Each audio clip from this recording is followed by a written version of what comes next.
आज मी बनवली एकदम हॉटेल स्टाईल, एकदम क्रीमी रिच मटर पनीरची वेगळी रेसिपी. त्यामध्ये मी पुढे तुम्हाला सिक्रेटसुद्धा सांगणार आहे, ज्याने माझी रेसिपी क्रीमी झाली. आता इकडे मी पनीरचे क्यूब्स आहेत ते कट करून घेतलेले आहेत 200 ग्राम. त्यांना असं फ्राय करून घेतलेलं आहे. थोडं लालसर ब्राऊन हलक्याशा रंग येईपर्यंत त्यांना फ्राय करायचं आहे. त्यानंतर त्यांना लगेचच कोमट पाण्यामध्ये टाकलेले आहेत. याने आपले पनीर जे आहेत ते सॉफ्ट राहतात. तोपर्यंत आपण इकडे एक साईडला लसूण आणि कांदा फ्राय करून घेतलेला आहे, जे आपल्याला ग्रेव्ही म्हणून वापरायचे आहे. त्यानंतर त्याच्यामध्ये थोडंसं मीठ टाकलं, जेणेकरून ते लवकर फ्राय व्हावेत.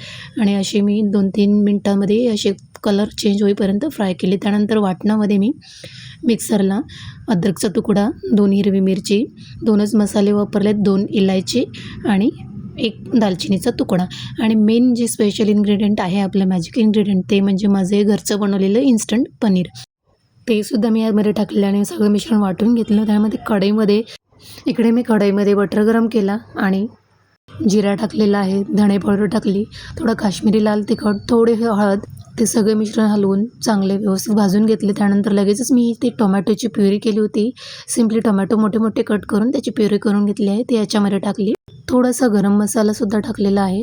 इथे मी बटर पनीर मसाला यूज केला आहे, तुम्ही कोणताही गरम मसाला ॲड करा.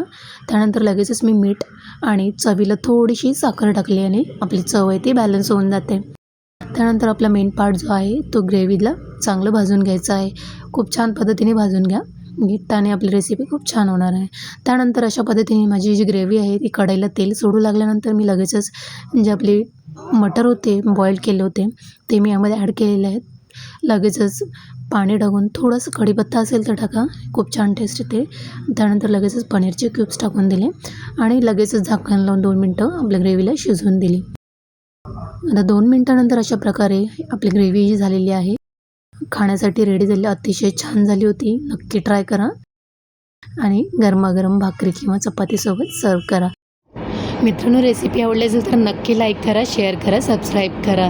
भेटूया अशा छान छान आणि नवीन नवीन रेसिपीसोबत. त्यासाठी माझ्या चॅनलला सबस्क्राईब करा. तोपर्यंत बाय.